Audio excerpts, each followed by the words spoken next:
Hello everyone, I am your educator Deepika. Student, पढ़ाई कैसी चल रही है? मैम हमेशा बोलती हैं सफर खूबसूरत है मंजिल से भी। क्या सफर है हमारा सफर है नीट की एक सीट हासिल करना।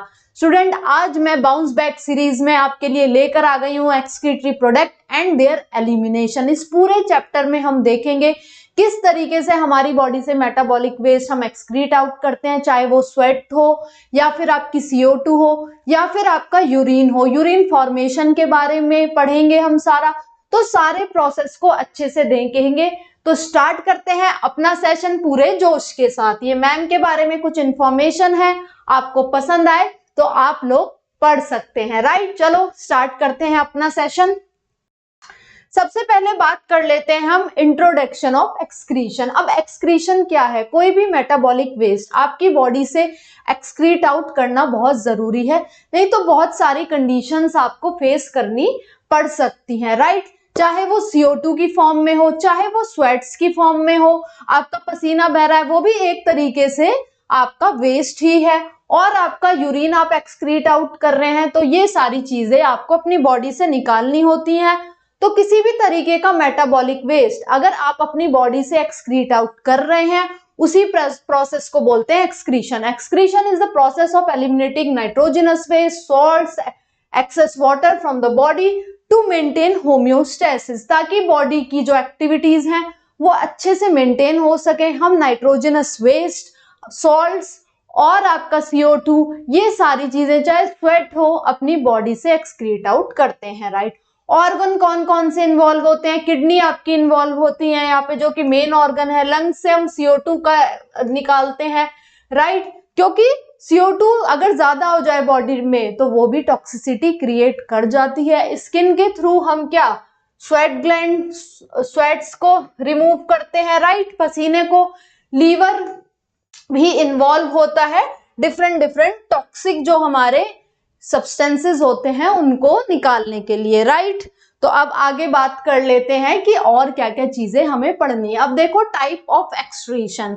एक्सक्रीशन की अगर हम बात करें तो अमोनोटैलिक हो सकते हैं, कुछ ऑर्गेनिज्म यूरियोटैलिक होते हैं, और यूरिकोटैलिक भी हो सकते हैं। अमोनोटैलिक, यूरियोटैलिज्म एंड यूरिकोटैलिज्म, यानी कि जिन ऑर्गेनिज्म में वेस्ट मटेरियल अमोनिया है उन्हें हम रखेंगे कौन सी कैटेगरी में? अमोनोटैलिज्म में, राइट। ये वाली बात कर लेते हैं। जिन ऑर्गेनिज्म में यूरिया आपका वेस्ट प्रोडक्ट है उन्हें बोलेंगे हम यूरियोटैलिज्म या फिर ureotelic organism.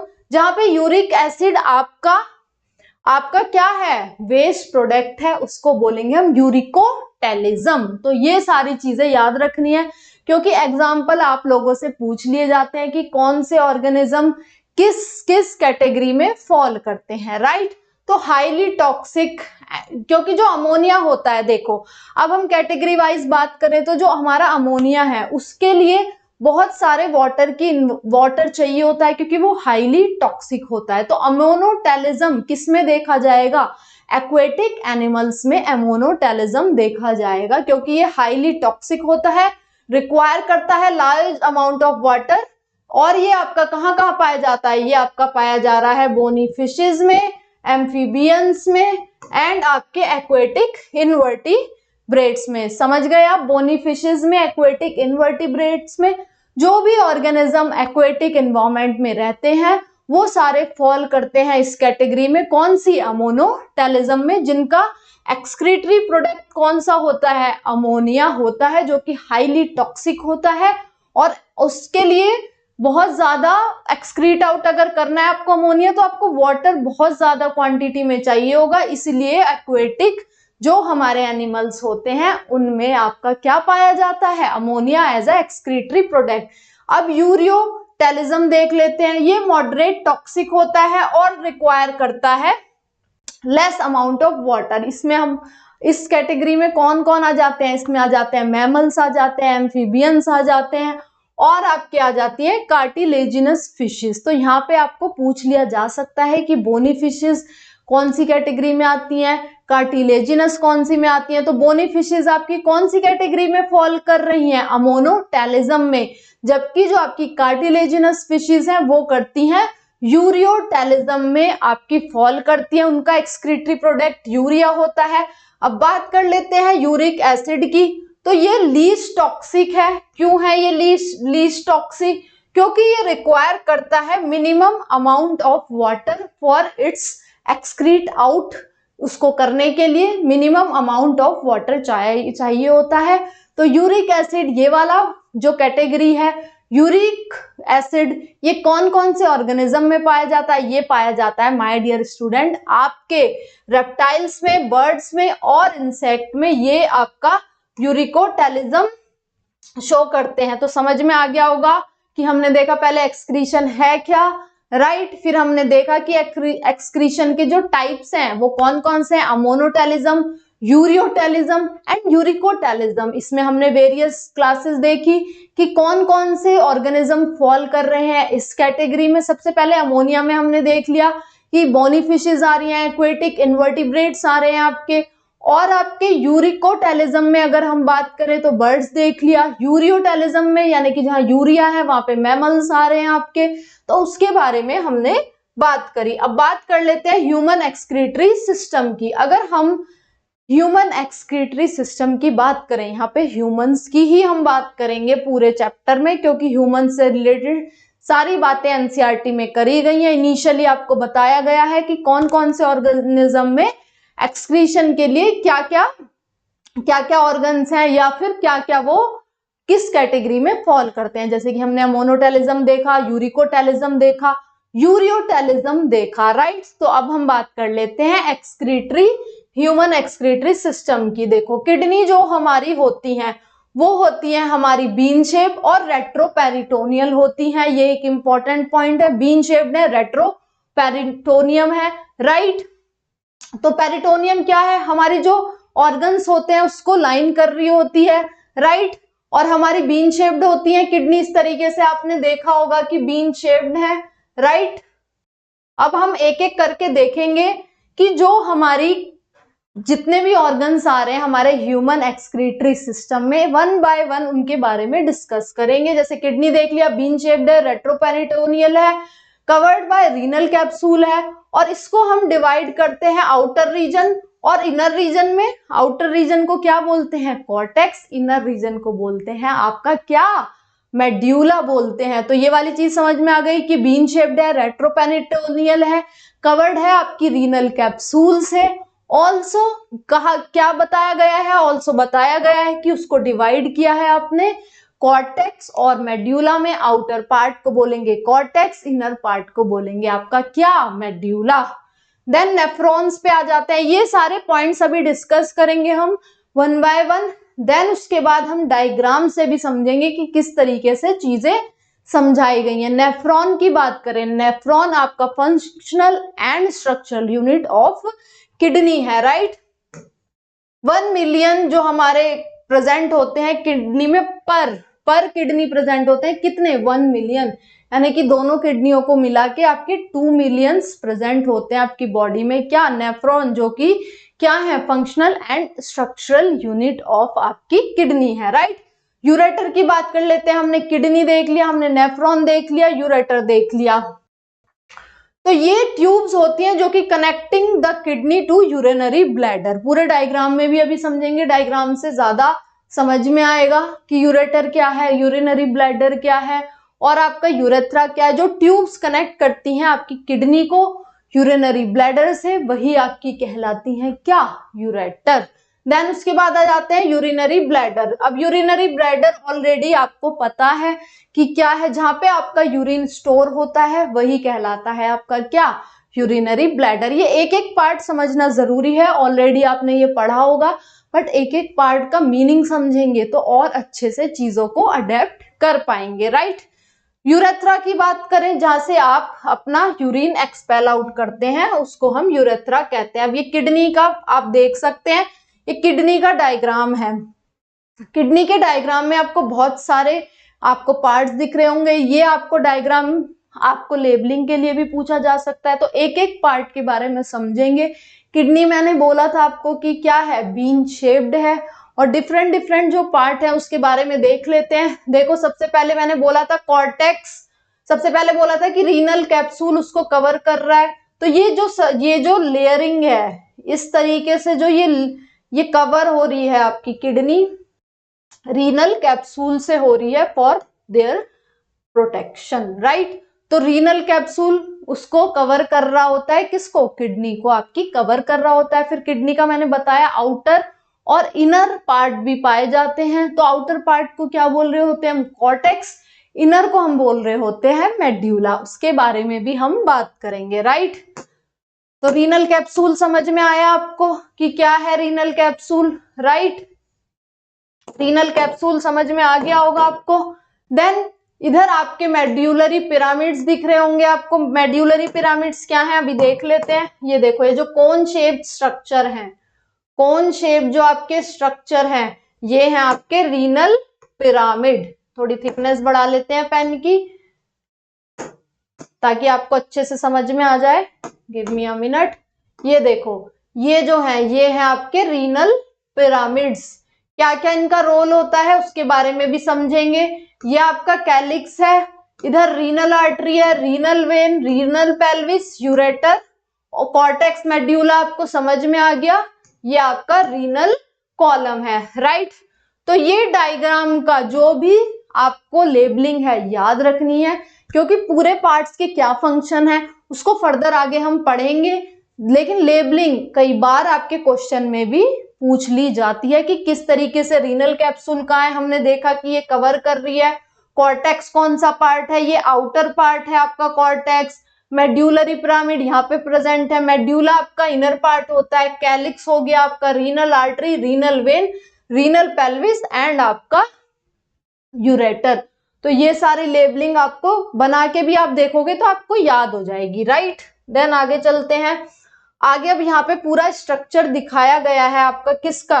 Human urinary system का पूरा स्ट्रक्चर आपको दिखाया गया है कि किस तरीके से ह्यूमन यूरिनरी सिस्टम में डिफरेंट डिफरेंट पार्ट्स हैं। आपने बीन शेप देखा तो ये आपकी किडनी आ गई यहाँ पे सबसे पहले, राइट।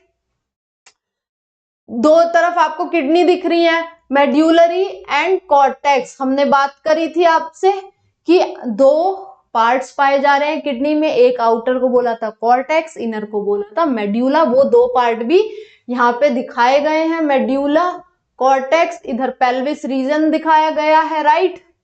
इधर आपकी दिखाई गए हैं adrenal glands, renal artery, renal vein, वही जो हमने पहले डायग्राम में देखा।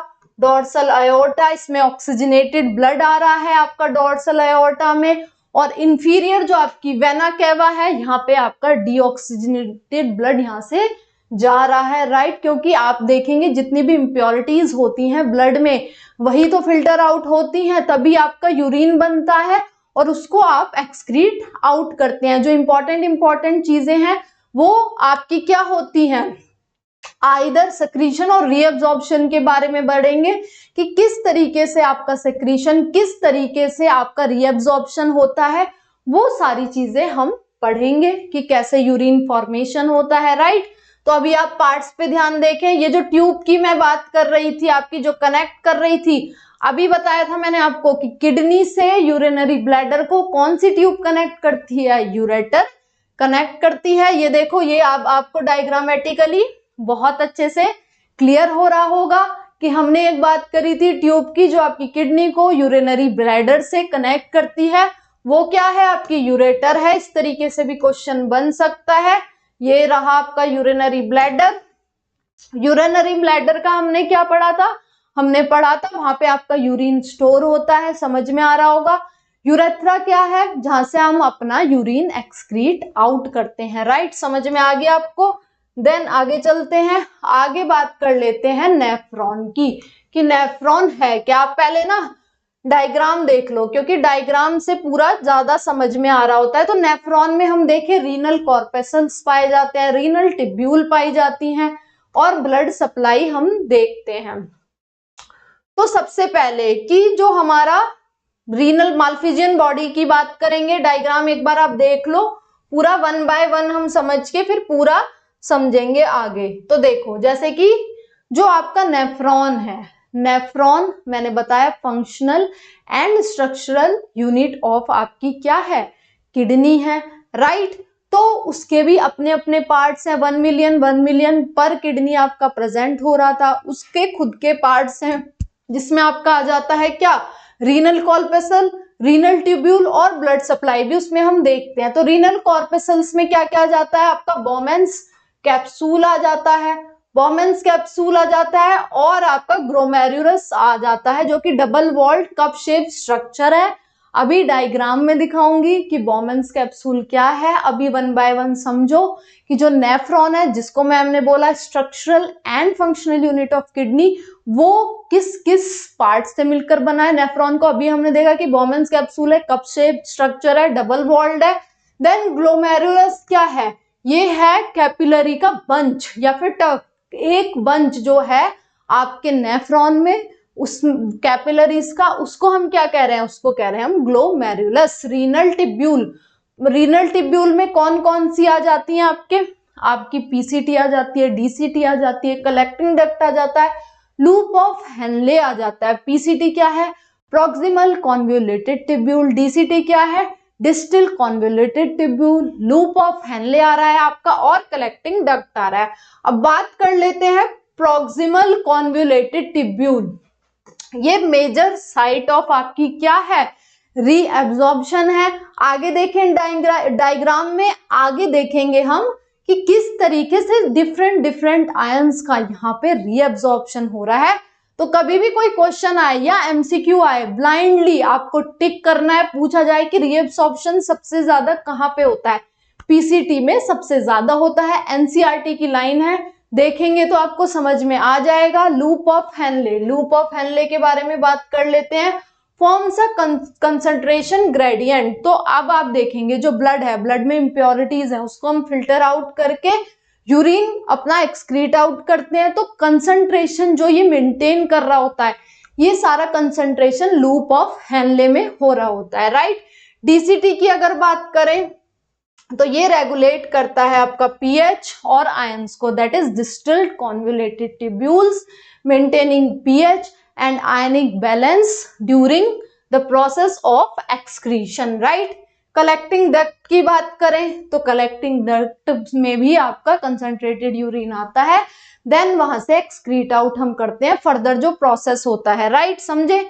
फिर ब्लड सप्लाई की बात करें तो एफरेंट आर्टेरियोल, दो तरह की आर्टेरियोल पाई जाती हैं यहाँ पे नेफ्रॉन में, एफरेंट आर्टेरियोल और इफरेंट आर्टेरियोल। एफरेंट को आप याद रखेंगे जो ब्लड लेकर आ रही है, इफरेंट जो ब्लड लेकर जा रही है। तो एफरेंट आर्टेरियोल की अगर बात करें तो ये ब्रिंग करती है ब्लड टू ग्लोमेरुलस। ग्लोमेरुलस क्या आता है, कप शेप्ड स्ट्रक्चर था आपका, राइट। तो उसके बारे, कप शेप स्ट्रक्चर आपका बोमेन्स कैप्सूल था, ग्लोमेरुलस आपकी बंच ऑफ कैपिलरी थी, राइट। यहाँ पे इसको मैंने करेक्ट कर दिया कि जो एफरेंट आर्टेरियोल है वो क्या करती है, ब्लड को लेके आती है ग्लोमेरुलस में, क्योंकि वहां पे बंच ऑफ कैपिलरीज है।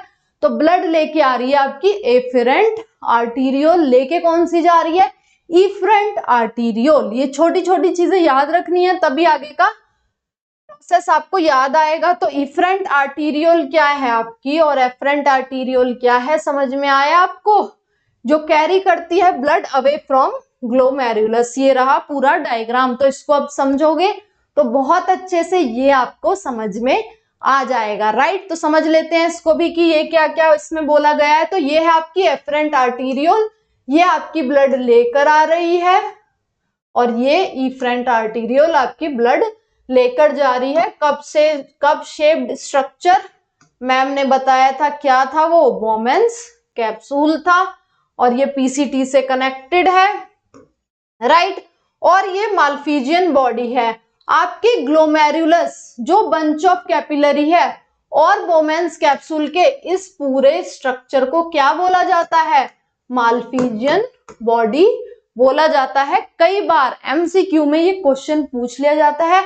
ये एक नेफ्रॉन का स्ट्रक्चर पूरी तरीके से नहीं, अभी पार्शियल आपको दिख रहा है, तो ऊपर ऊपर से ये दिखाया जा रहा है, पूरा अभी डायग्राम दिखाऊंगी नेफ्रॉन का आपको। तो देखें आप कि सबसे पहले हमने क्या देखा कि जो नेफ्रॉन के स्ट्रक्चर के बारे में हम डिस्कस कर रहे हैं, उसमें renal corpuscles and renal tubules पाई जा रही थी। रीनल कॉर्पसल्स में हमने देखा कि ग्लोमेरुलस है वहां पे, राइट, और आपका कप शेप स्ट्रक्चर है बोमेंस कैप्सूल। तो बोमेंस कैप्सूल आपने देख लिया, कप शेप स्ट्रक्चर है जहां पे बंच ऑफ कैपिलरी आपका पाया जा रहा है, उसको हम ग्लोमेरुलस कह रहे हैं और बोमेंस कैप्सूल कह रहे हैं कप शेप स्ट्रक्चर को।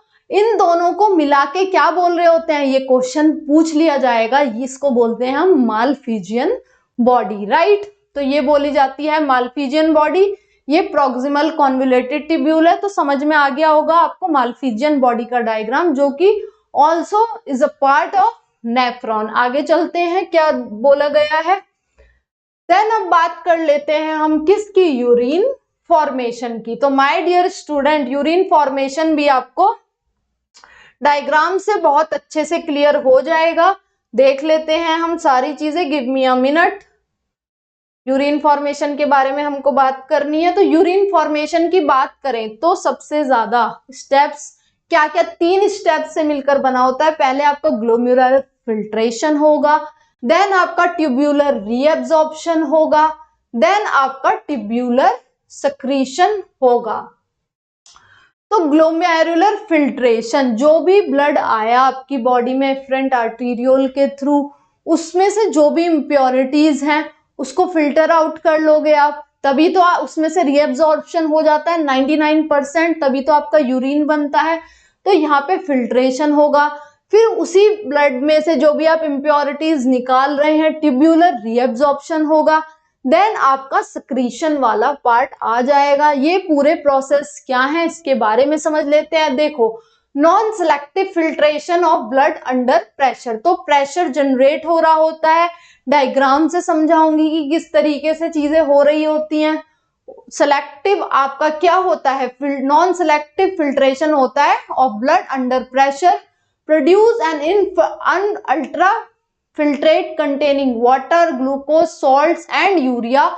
ग्लोमेरुलर फिल्ट्रेशन रेट आपका 125 ml पर मिनट होता है या फिर आपका 180 लीटर पर डे। अब ग्लोमेरुलर फिल्ट्रेशन रेट क्या है माय डियर स्टूडेंट, तो अगर आप देखें कि जो फिल्ट्रेट पास आउट हो रहा है आपके ग्लोमेरुलर से पर मिनट या पर डे, जितना फिल्ट्रेट हम क्या कर रहे हैं, फिल्ट्रेट आउट कर रहे हैं, जो भी ब्लड आया आपका उसका फिल्ट्रेशन तो बनता है, तभी तो आपका यूरिन की जो ये सारा प्रोसेस है, यूरिन फॉर्मेशन होगा, यूरिन एक्सक्रीट आउट होगा।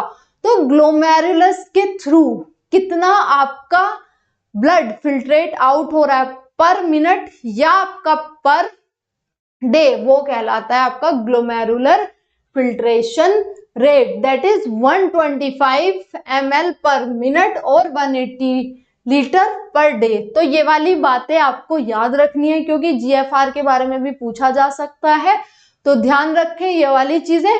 समझ में आया। Glomerular filtration. अब ट्यूब्यूलर रीअब्जॉर्प्शन की बात करें तो reabsorption of essential substances like glucose, water और आपका अमीनो एसिड। तो आपका जो रीअब्जॉर्प्शन है वो किस किस का हो रहा है, रीअब्जॉर्ब हो रहे हैं आपके एसेंशियल सब्सटेंसेस लाइक आपके ग्लूकोज, वाटर एंड आपका अमीनो एसिड, ये सारे के सारे रीअब्जॉर्प्शन होता है क्योंकि रीअब्जॉर्ब करना भी जरूरी है जो एसेंशियल सब्सटेंस है। और ये कहाँ कहाँ पे होता है, ये होता है आपका पीसीटी में, लूप ऑफ हेनले में, डीसीटी में एंड आपका कलेक्टिंग डक्ट में। तो आपने समझ लिया ग्लोमेरुलर फिल्ट्रेशन, ब्लड आया आप through afferent arteriole in the tuft of capillaries, that is called क्या, ग्लोमेरुलस। वहां पे आपका फिल्ट्रेशन हुआ, बोमेंस कैप्सूल में फिल्ट्रेट आउट करके आपका ब्लड आ गया, राइट। और अगर आप देखें पर मिनट या पर डे कितना ग्लोमेरुलस में फिल्ट्रेट बन रहा है, उसी को हम जीएफआर बोल रहे थे या फिर ग्लोमेरुलर फिल्ट्रेशन रेट बोल रहे थे, जो कि था आपका क्या, 125 ml पर मिनट और 180 लीटर पर डे, राइट। समझ में आई ये वाली बात। यहां से भी आप समझ सकते हो कि ब्लड आया है, यहाँ पे आपका ब्लड आया, यहाँ पे फिल्ट्रेट आउट हो रहा है, तो कितना अमाउंट ऑफ ब्लड आपका फिल्ट्रेट आउट हो रहा है वही आपका कहलाएगा पर मिनट या पर डे, क्या कहलाएगा आपका, ग्लोमेरुलर फिल्ट्रेशन रेट। आगे चलते हैं अब देखते हैं ट्यूबुलर सिक्रीशन। तो removal of excess H+, K+ और ammonia into the tubule, concentration of urine हो रहा होता है यहाँ पे, achieved by counter current mechanism in the loop of Henle and vasa recta. अब ये सारी चीजें क्या है, देखो हमने पहले ब्लड का फिल्ट्रेशन करा लिया, देन जो एसेंशियल जो सब्सटेंसेस थे जैसे कि ग्लूकोज हो गया, वाटर हो गया और भी सब्सटेंसेस, उनका रीएब्जॉर्प्शन करा लिया। देन रीएब्जॉर्प्शन के बाद जो हमारे एक्सेस में H+ हो गया, अमोनिया हो गया, उनको सेक्रेट आउट भी तो करना है, तो ये वाला प्रोसेस होता है उसके बाद। और ये प्रोसेस आपका मेंटेन हो रहा होता है by counter current mechanism in, कहां पे, लूप ऑफ हेनले एंड आपका वासा रेक्टा। ये वाली चीजें याद रखना जरूरी है कि कौन से पार्ट में कौन सी चीजें हो रही हैं। जैसे ग्लोमेरुलर फिल्ट्रेशन हम ग्लोमेरुलस में देख रहे हैं, राइट।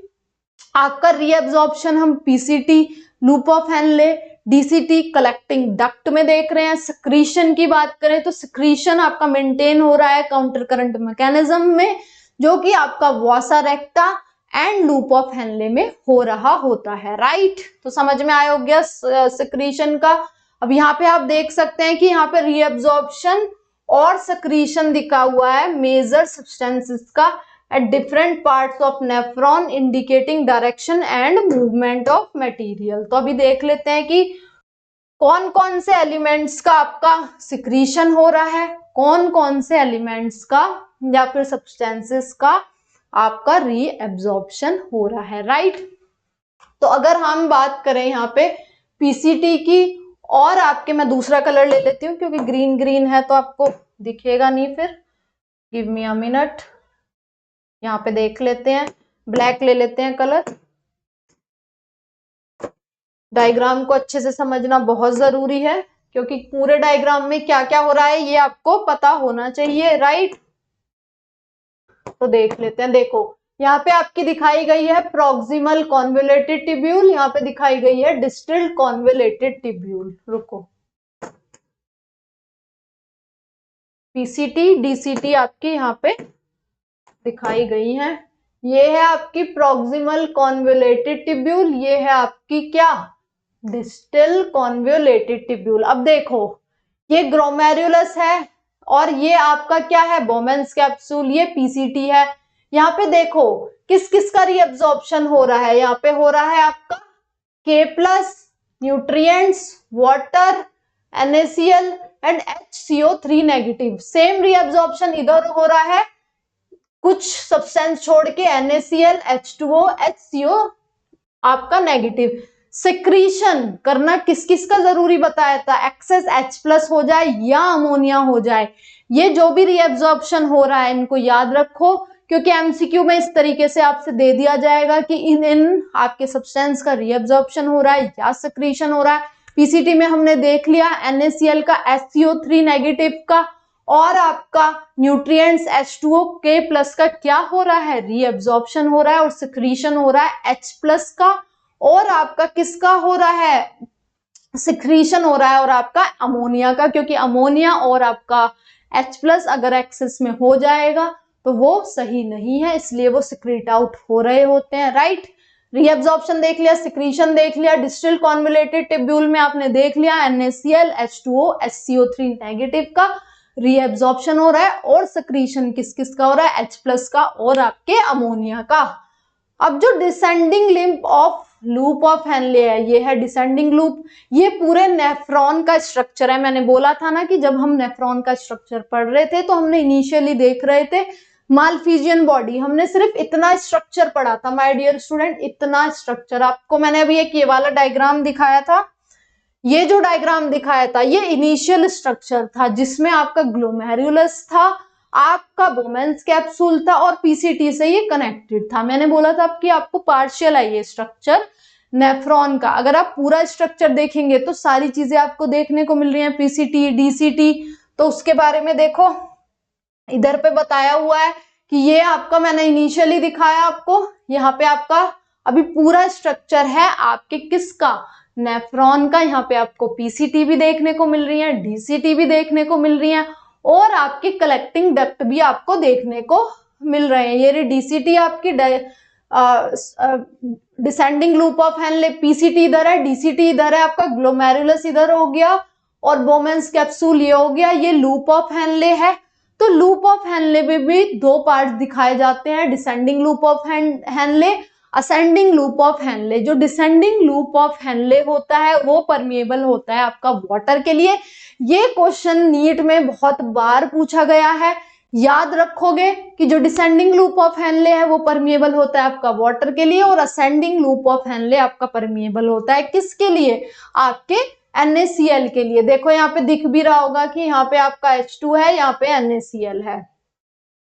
तो ये और ये थिन फिलामेंट है, ये थिक फिलामेंट है आपके किसका, असेंडिंग लूप ऑफ हेनले। ये आपका असेंडिंग लूप ऑफ हेनले है, ये डिसेंडिंग लूप ऑफ हेनले है। यूरिया आपका मेंटेन कर रहा होता है कंसंट्रेशन और osmotic balance during the process of excretion. Right, समझ में आ गया। तो ये डायग्राम में सक्रीशन, रीएब्जॉर्प्शन कौन सा लूप ऑफ हेनले का कौन सा पार्ट किस चीज के लिए परमिएबल है, आइदर H2O आइदर NaCl। तो आपको ये समझ में आया होगा। ये आपका मेड्यूला हो गया इनर पार्ट और ये आपका हो गया कॉर्टेक्स आउटर पार्ट, ये है आपका कलेक्टिंग डक्ट। समझ में आया आपको ये वाला डायग्राम। देन बात कर लेते हैं हम, डायग्रामेटिक रिप्रेजेंटेशन है ये नेफ्रॉन का, showing blood vessels, duct and tubule. तो ऑलरेडी हम देख चुके हैं कि सक्रीशन, रीएब्जॉर्प्शन किस किस का हो रहा है। ये एक और डायग्राम है। डायग्राम एनसीईआरटी के क्यों लेके आती हूँ, क्योंकि डायग्राम पे बहुत सारे क्वेश्चन बन जाते हैं आपके, तो ध्यान रखने हैं आपको वो सारे डायग्राम में एक एक लेबलिंग क्या है। राइट, तो एफरेंट आर्टीरियोल जो हमारा ब्लड लेके आ रही थी, इफरेंट जो हमारा ब्लड लेके जा रही थी, ग्लोमेरुलस हमने समझ लिया, टफ्ट और या फिर बंच ऑफ आर्टरीज है। बोमेंस कैप्सूल हमारा क्या था, कप शेप्ड स्ट्रक्चर था। ये प्रॉक्सिमल कॉन्वोल्यूटेड टिब्यूल में हमने डिफरेंट अपने आयंस और सब्सटेंसेस का एब्जॉर्प्शन रीएब्जॉर्प्शन देख लिया। राइट, डीसीटी क्या है, डीसीटी इधर आपको दिखाई गई है, ये डिसेंडिंग लूप ऑफ हेनले, ये असेंडिंग लूप ऑफ हेनले। इस पूरे स्ट्रक्चर को हेनलेस लूप कहते हैं। अब एक नया स्ट्रक्चर इधर आ गया, वॉसा रेक्टा। तो वॉसा रेक्टा क्या है, ये भी एक कैपिलरी का स्ट्रक्चर है जो कि किसको सराउंड करे होता है, ये सराउंड करे होता है लूप ऑफ हेनले को। तो ये पूरा एक स्ट्रक्चर है आपका किसका, ये डायग्रामेटिक रिप्रेजेंटेशन है नेफ्रॉन का। समझ में आया होगा आपको, सक्रीशन समझ में आ गया, पार्ट समझ में आ गए किडनी का। आगे देख लेते हैं, आगे क्या देखना है हमें। आगे हम बात करेंगे काउंटर करंट मैकेनिज्म की। अब ये काउंटर करंट मैकेनिज्म क्या है, काउंटर मतलब ऑपोजिट, काउंटर में वर्क कर रही है चीजें कि अगर इधर वाटर डिसेंडिंग लूप में ऐसे निकल रहा है तो इधर आपके असेंडिंग लूप में किसी और तरीके से निकलेगा। तो यहाँ पे हमने दो चीजें पढ़ी थी कि ये कंसंट्रेशन ऑफ यूरिन में जो हेल्प कर रहा होता है वो कर रहा होता है आपका क्या, काउंटर करंट मैकेनिज्म। और इसमें दो ऑर्गन्स इंपॉर्टेंट होते हैं आपके, vasa recta and loop of Henle. तो देख लेते हैं पूरा मैकेनिज्म ये क्या है। ये हेल्प करता है urine concentration by stabilizing and osmotic gradient in the medulla. Descending limb मैंने बताया परमिएबल है वाटर के लिए, इम्परमिएबल है सॉल्ट के लिए। असेंडिंग लिम्ब आपका परमिएबल है सॉल्ट के लिए और इम्परमिएबल है वाटर के लिए। अब देख लेते हैं पूरे में क्या क्या किस तरीके से चीजें कही गई हैं। तो ये सारी चीजें अभी हमारी रहती हैं, तो सारा समझ लेते हैं जो भी है। राइट, तो ये डायग्रामेटिक रिप्रेजेंटेशन है किसका, नेफ्रॉन का और vasa recta showing counter current mechanism. अब देखो किस तरीके से आपका यूरिन कंसंट्रेट होता है, वो सारा mechanism through counter current mechanism हम समझेंगे। क्योंकि देखो ऑस्मोलैरिटी बॉडी में मेंटेन होनी ही चाहिए, नहीं होती है तो डिफरेंट आपको डिसऑर्डर देखने को मिलते हैं। राइट, तो ये आपका एफरेंट आर्टीरियोल है। मैं जो भी समझा रही हूं उसको सुनते चलेंगे, दोबारा रिपीट कर दूंगी, वो सारी चीजें समझ में आपको बहुत अच्छे से आ जाएंगी। जैसे कि ये आपका एफरेंट आर्टीरियोल है, इधर इफरेंट आर्टीरियोल है, ये बोमेंस कैप्सूल, ये ग्लोमेरुलस। तो यहाँ पे आपको ऑस्मोलैरिटी दिखाई गई है। ये है आपका नेफ्रॉन और ये है आपका वासा रेक्टा। मैम जो भी बोल रही हैं उसको समझो, दोबारा से रिपीट कर दूंगी, जो मैं डायग्राम में समझा रही हूँ वो समझना जरूरी है। अब मैंने आपको बताया था कि काउंटर करंट मैकेनिज्म है। काउंटर का मतलब क्या है, अपोजिट डायरेक्शन में सारी चीजें चल रही हैं। वो किस तरीके से है अभी आपको समझ में आएगा। किस तरीके से ऑस्मोलैरिटी ग्रेडियंट मेंटेन हो रहा है, कैसे यूरिन कंसंट्रेट हो रहा है और एक्सक्रीट आउट हो रहा है बॉडी से, उसके बारे में हम समझेंगे, राइट। तो अगर आप देखें तो यहाँ पे 300 मिली ऑस्मोलैरिटी है, राइट। तो किस तरीके से ये वर्क कर रहा है, ऑस्मोलैरिटी कैसे इंक्रीज हो रही है, उसके बारे में हम समझेंगे। यहाँ पे नीचे जाते जाते आपकी ऑस्मोलैरिटी बढ़ रही है, तो आपके माइंड में ये क्वेश्चन आना चाहिए कि ऑस्मोलैरिटी बढ़ कैसी रही है। मैम ने बताया था आपको कि डिसेंडिंग लूप ऑफ हेनले आपका परमिएबल है। किसके लिए, वाटर के लिए परमिएबल है। तो यहां से वाटर आपका निकलता जाएगा निकलता जाएगा निकलता जाएगा, राइट। दूसरा कलर ले लेते हैं, ज्यादा अच्छे से समझ में आएगा। Give me a minute. Ma'am ने यहाँ पे दिख रहा होगा, आप डायग्राम के एक एक पॉइंट को देखते रहो, सारी चीजें समझ में आएंगी। यहाँ पे 300 से आपकी ऑस्मोलैरिटी 1200 मिली ऑस्मोल पर लीटर हो रही है। तो ये क्यों हो रही है, मैंने बताया था descending loop of Henley permeable होता है वाटर के लिए। यहाँ से आपका पानी निकल रहा है। अब अगर पानी निकल रहा है तो कंसंट्रेशन ज्यादा हो जाएगी, तो इसीलिए जो आपकी ऑस्मोलैरिटी है वो 1200 तक पहुंच गई यहाँ पे, राइट। यहाँ पे कंसंट्रेटेड हो जाएगा आपका यूरिन। फिर यहाँ पे अगर आप देखें ascending loop of Henley, ascending loop of Henle में मैंने क्या बताया था आपको, मैंने बताया था आपको कि NaCl के लिए वो परमिएबल है। तो यहाँ पे आपका यूरिन डाइल्यूट हो जाएगा, बट अभी पूरा प्रोसेस नहीं हुआ है, वासारेक्टा रहता है। अभी सिर्फ हम नेफ्रॉन की बात कर रहे हैं, क्योंकि जो ये वर्क कर रहा है ये रेगुलेशन में कर रहा है। यहाँ पे आपका नेफ्रॉन भी इंपॉर्टेंट है, जिसमें आपका loop of Henley part play कर रहा है नेफ्रॉन का, और वासारेक्टा भी प्रेजेंट है, तो उसके बारे में भी हम बात करेंगे, राइट। तो यहां से NaCl निकल रहा है, बट अगर आप डायरेक्शन देखें यहाँ पे आपका नीचे की तरफ आपकी ऑस्मोलैरिटी इंक्रीज कर रही है, और इधर आप देखें तो इधर यहां से निकल रहा है आपका NaCl, राइट। और इस तरीके से ये नीचे जा रहा है। तो अगर आप देखें तो डायरेक्शन जो है वो अपोजिट है दोनों की, ज्यादा अच्छे से समझ में आएगा। मैं ग्रीन कलर ले लेती हूँ यहाँ पे, गिव मी अ मिनट। देखो यहाँ पे देखोगे तो वाटर जैसे जैसे निकल रहा है तो ऑस्मोलैरिटी इंक्रीज हो रही है। उसी को मेंटेन कौन कर रहा है, यहाँ पे आपका NaCl निकलना शुरू हो रहा है वासारेक्टा में, राइट। और इधर वाटर निकल रहा है, तो ये अपोजिट डायरेक्शन में फ्लो कर रहा है। देखो जैसे अगर ये इधर जा रहा है आपका डिसेंडिंग लूप ऑफ हेनले में, और अगर वासारेक्टा का आप यही स्ट्रक्चर देखें तो यहाँ पे इस तरीके से ये ऊपर की तरफ मूव कर रहा है। ऐसी अगर यहाँ पे देखें डायरेक्शन तो ये इस तरीके से जा रहा है, और यहाँ पे ये डाउनवर्ड जा रहा है। ध्यान से समझोगे तो समझ में आएगा। जो डायरेक्शंस हैं दोनों लिम्स की ऑपोजिट हैं, काउंटर करंट में है, यानी कि अगर वाटर निकल रहा है तो ऑस्मोलैरिटी इंक्रीज करके कंसंट्रेशन यहाँ पे बढ़ जा रहा है, तुरंत ही तभी आपका इस डायरेक्शन में आपका डिफरेंट जो जैसे NaCl हो गया वो निकलना शुरू हो जाता है, राइट। NaCl आपका निकलना शुरू हो गया है यहाँ पे। और अगर रुको एक सेकेंड, इसको रिमूव कर देते हैं, थोड़ा मोटा कर देते हैं ताकि और अच्छे से समझ में आ जाए आपको। देखो ये इस डायरेक्शन में जा रहा है और ये आपका इस डायरेक्शन में जा रहा है। डायरेक्शन देखोगे तो ऑपोजिट हो रही है। यहाँ पे डाउनवर्ड है, यहाँ पे अपवर्ड है, क्योंकि ये वासारेक्टा है, ये लूप ऑफ हेनले है।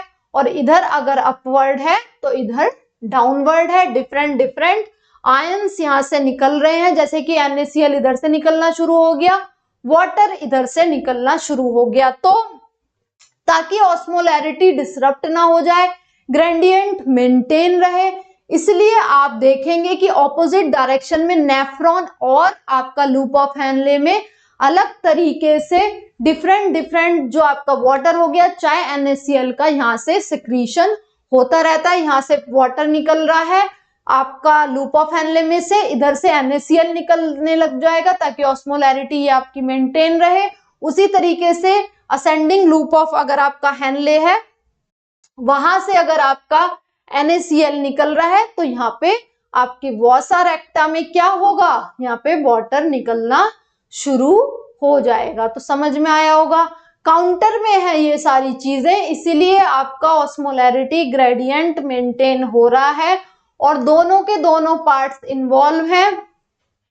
यहाँ पे आपका कंसंट्रेटेड यूरिन बन जाएगा और एक्सक्रीट आउट हो जाएगा। समझ में आ गया counter current mechanism. Counter current mechanism को नॉर्मली अगर आप समझो, दोबारा से रिपीट कर देती हूँ, तो ये मैकेनिज्म है जिसके थ्रू हम कंसंट्रेटेड यूरिन बनाते हैं। इसमें दो पार्ट्स इन्वॉल्व हो रहे हैं, आपके लूप ऑफ हेनले इन्वॉल्व हो रहा है, ऑल्सो आपका क्या लूप ऑफ हेनले है, वसा रेक्टा है। लूप ऑफ हेनले में डिसेंडिंग लिप आपका परमेबल है वाटर को निकालने के लिए, असेंडिंग लिप आपका NaCl के लिए बस। बट यही चीजें अगर आप वसा रेक्टा में देखेंगे ताकि ऑस्मोलैरिटी आपकी मेंटेन रहे, यही चीजें अपोजिट डायरेक्शन में वसा रेक्टा से निकलती हैं। इसी तरीके से ऑस्मोलैरिटी मेंटेन होती है, आपका यूरिन कंसंट्रेटेड फॉर्म में बन जाता है, राइट। तो यही मैकेनिज्म आपका concentration of urine, concentrated urine आपकी बॉडी में बनाने के लिए इंपॉर्टेंट है। समझ में आया होगा आपको ये। देन बात कर लेते हैं आपका hormonal control of kidney function. तो बहुत सारे हार्मोन्स आपकी बॉडी से निकल रहे होते हैं, किस तरीके से निकलते हैं, क्या वर्क है, कौन सी कंडीशन में निकल रहे होते हैं, उसके बारे में भी हम बात करेंगे, राइट। तो देखो ADH आपका रिलीज होता है पोस्टीरियर पिट्यूटरी के थ्रू, राइट, इंक्रीज करता है वाटर एब्जॉर्प्शन इन आपका collecting duct. Give me a minute.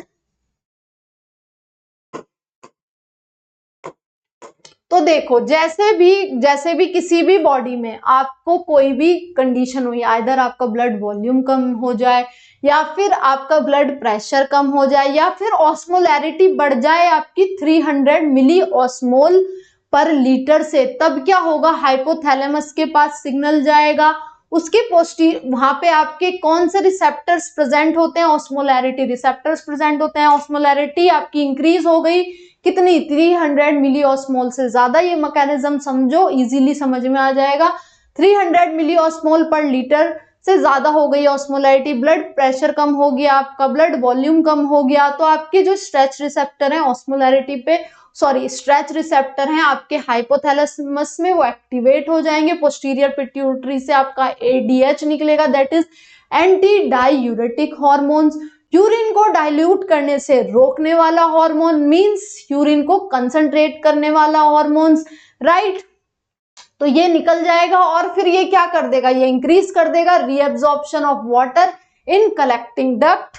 तो इस तरीके से आपका मेंटेन हो जाएगा। और ये क्या है, वैसोकंस्ट्रिक्टर भी है। आपका ब्लड प्रेशर कम हो रहा था, ब्लड वॉल्यूम कम हो रहा था, तो वैसोकंस्ट्रिक्टर है, वैसोप्रेसिन भी इसका नाम है। ADH एंटी डायूरेटिक हार्मोन का एक और नाम है, दैट इज वैसोप्रेसिन, वेसल्स को प्रेस करने वाला हार्मोन। ब्लड प्रेशर बढ़ा देगा, इंक्रीज कर देगा आपका वाटर का रीअब्जॉर्प्शन फ्रॉम कलेक्टिंग डक्ट। तो ये सारी सिचुएशन नॉर्मल हो जाएंगी। जब भी बॉडी में ब्लड प्रेशर कम हुआ, ब्लड वॉल्यूम कम हुआ, समझ में आ गया, हाइपोथैलेमस के ऑस्मोलैरिटी रिसेप्टर एक्टिवेट हो गए, क्योंकि ऑस्मोलैरिटी आपकी बढ़ रही थी 300 मिली ऑस्मोल से ज्यादा। ADH रिलीज हुआ, ADH ने क्या किया, वहां पे वैसोकंस्ट्रिक्शन कराया, BP बढ़ा दिया, रीअब्जॉर्प्शन इंक्रीज कर दिया, किसका, वाटर का, फ्रॉम कलेक्टिंग डक्ट। अब बात कर लेते हैं हम अपना रास का। अब रास किस तरीके से एक्टिवेट होता है, ये इंपॉर्टेंट है, इसको इंपॉर्टेंट मार्क कर लेंगे। तो यहाँ पे भी हम समझेंगे, जैसे कि रेनिन एंजियोटेंसिन एल्डोस्टेरोन सिस्टम, ये क्या सिस्टम है, ये भी आपसे पूछ लिया जाता है MCQ में कई बार।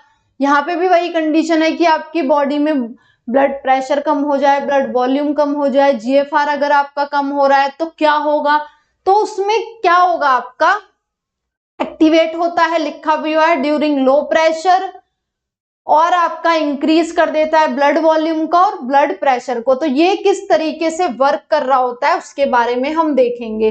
तो रेनिन एंजियोटेंसिन एल्डोस्टेरोन सिस्टम, ये कैसे आपका एक्टिवेट होता है, बता दिया मैंने, ब्लड प्रेशर, ब्लड वॉल्यूम कम हो जाता है, तभी एक्टिव हो जाता है ये वाला जो भी प्रोसेस है रास, that is renin angiotensin aldosterone system. तो आपके जो जेजी सेल्स होते हैं डीसीटी में, वो आपके सिक्रीट कर देते हैं रेनिन, और रेनिन कन्वर्ट करता है एंजियोटेंसिनोजन, जो कि एक इनएक्टिवेटेड प्रोटीन है, लीवर में प्रेजेंट होता है। एंजियोटेंसिनोजन को कन्वर्ट करता है एंजियोटेंसिन में, कौन? रेनिन। और एंजियोटेंसिन 1 कन्वर्ट हो जाए, एंजियोटेंसिनोजन कन्वर्ट हुआ एंजियोटेंसिन 1 में, इसको कौन कन्वर्ट कर रहा है? रेनिन, जो कि रिलीज करा किसने? जेजी सेल्स ने, राइट। याद रखेंगे ये वाली चीजें। फिर एंजियोटेंसिन 1 कन्वर्ट हुआ एंजियोटेंसिन 2 में, राइट। और ये क्या करेगा? ये इंक्रीज कर देगा, क्या? आपका इंक्रीज कर देगा वाटर का रीएब्जॉर्प्शन। ऑल्सो ये क्या करेगा? ये रिलीज कर देगा एल्डोस्टेरॉन फ्रॉम एड्रीनल कॉर्टेक्स, इसीलिए। और वो क्या करेगा? एल्डोस्टेरॉन आपका सोडियम का रीएब्जॉर्प्शन बढ़ा देगा। जो भी सारी चीजें डिक्रीज हो रही थी, ब्लड प्रेशर हो गया, ब्लड वॉल्यूम हो गया, जीएफआर हो गया, वो सारी चीजें अब यहाँ पे इंक्रीज होना शुरू हो जाएंगी। तो इसीलिए इसका नाम रखा हुआ है रास। रास में क्या क्या आ रहा है आपका? रेनिन आ गया, रेनिन जेजी सेल ने सेक्रेट किया। एंजियोटेंसिन आ गया, एंजियोटेंसिन आ गया आपका, राइट, जो कि लीवर में एंजियोटेंसिनोजन था, इनएक्टिव था ये प्रोटीन, इसको कन्वर्ट किया एक्टिव प्रोटीन में, एंजियोटेंसिनोजन को एंजियोटेंसिन 1 में थ्रू रेनिन, उसने कन्वर्ट किया एंजियोटेंसिन 1 को एंजियोटेंसिन 2 में। ये फिर क्या हुआ? एंजियोटेंसिन जो 2 है वो क्या सिक्रीट कर रहा है? वो सिक्रीट कर रहा है आपका क्या? एल्डोस्टेरॉन, और इंक्रीज कर दे रहा है वाटर का अमाउंट। अब एंजियोटेंसिन 1 को एंजियोटेंसिन 2 में कन्वर्ट कर रहा होता है एंजियोटेंसिन कन्वर्टिंग एंजाइम, जो कि प्रेजेंट होते हैं आपके लंग्स में। समझ में आया आपको?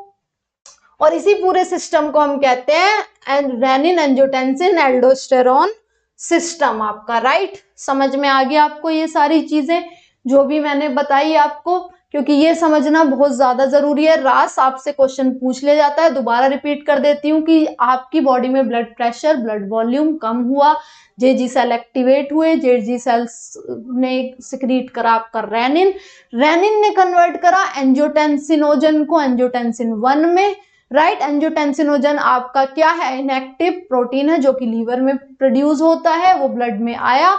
देन रेनिन ने कन्वर्ट करा उसे एंजियोटेंसिन 1 में, एंजियोटेंसिन 1 कन्वर्ट हुआ एंजियोटेंसिन 2 में। ये कन्वर्जन कैसे हुआ? थ्रू एंजियोटेंसिन कन्वर्टिंग एंजाइम, जो कि आपका लंग्स में प्रेजेंट होता है। एंजियोटेंसिन 2 ने क्या क्या किया? उसने इंक्रीज कर दिया वाटर का रीएब्जॉर्प्शन, ऑल्सो उसने इंक्रीज कर दिया secretion of aldosterone from adrenal cortex, और एल्डोस्टेरॉन ने क्या किया? Na+ सोडियम का रीएब्जॉर्प्शन बढ़ा दिया। तो इस तरीके से यहाँ पे क्या हो गया? यहाँ पे हो गया ब्लड प्रेशर भी इंक्रीज हो गया, फिर जीएफआर भी इंक्रीज हो गया, सारी कंडीशन यहाँ पे नॉर्मल हो गई। यही सिस्टम कहलाया रास, that is renin angiotensin aldosterone system, क्योंकि यहाँ पे रेनिन भी इन्वॉल्व है, एंजियोटेंसिन भी इन्वॉल्व है, एल्डोस्टेरॉन भी इन्वॉल्व है, इसीलिए ये कहलाया रास। अब मान लो बीपी पहले लो था, फिर बीपी इंक्रीज हो गया रास की वजह से। अगर रास हो जाए हाइपर एक्टिव तो उसको भी रोकना जरूरी है। उसके लिए आपके हार्ट वॉल में प्रेजेंट होता है ANF, that is atrial natriuretic factor, secreted by lungs in response to high blood pressure. ये रिड्यूस कर देगा Na+ का रीएब्जॉर्प्शन एंड इनहिबिट कर देगा आपका क्या? एल्डोस्टेरॉन का सक्रीशन। समझ में आ गई ये वाली बात कि किस तरीके से वर्क कर रहा होता है। आपकी हार्मोनल कंट्रोल क्या क्या है किडनी में, हमने ADH का फंक्शन देख लिया, हमने रास का देख लिया कि रेनिन एंजियोटेंसिन एल्डोस्टेरॉन सिस्टम क्या है, ANF क्या है, आर्ट्रियल नेट्री यूरेटिक फैक्टर, ये भी हमने देख लिया, राइट। अब बात करते हैं हम मिक्चुरेशन की, कि मिक्चुरेशन क्या है, यूरिनेशन क्या है।